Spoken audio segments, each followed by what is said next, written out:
जी अस्सलाम वालेकुम। मैं मोहम्मद बिलाल बिलाल हूँ से यूट्यूब चैनल से। आज आपके पास अल-कबीर फ़ेज़ 2 जो लेक सिटी के ऑपोजिट है उसकी इन्फॉर्मेशन लेके आया हूँ। उसका जो उम्र ब्लॉक है जिसकी कि इंस्टॉलमेंट कंटिन्यू है 10,000 के हिसाब से 2 लाख की बुकिंग थी।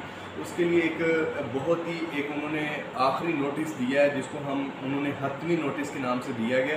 वो कहते हैं कि तमाम डीलर कस्टमर्स को ख़बर दी जाती है कि अल-कबीर फ़ेज़ 2 उम्र ब्लॉक की सेकंड बेल्टिंग के लिए अपने जो बकिया जात हैं, कुछ बकिया जात अगर कोई किसी की किस्त वगैरह शॉर्ट है या कोई फ़ाइन है, कोई किसी किस्म की जो उनकी तरफ बैलेंस है आपका, उसको आप पे कर दें। जो कि पहले तारीख थी 15 जुलाई, तो कस्टमर की हज़रात की इसरार पर उन्होंने उसको तारीख को बढ़ा दिया। अब तारीख कर दी गई है 15 अगस्त 2021 को।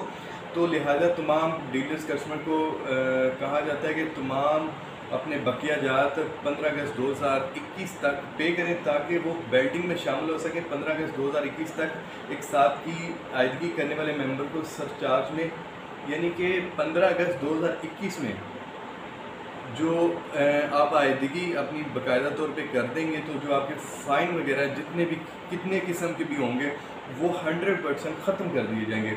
तो इंशाल्लाह बेल्टिंग के फ़ौरन बाद उम्र ब्लॉक का मैप जारी कर दिया जाएगा।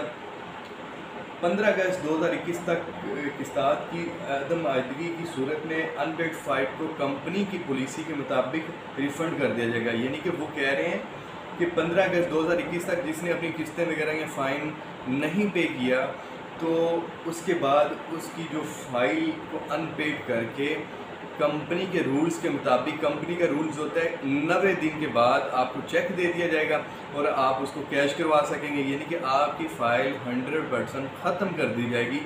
जस्ट जो आपने पैसे पेमेंट दी होगी सिर्फ वो आपको मिलेगी।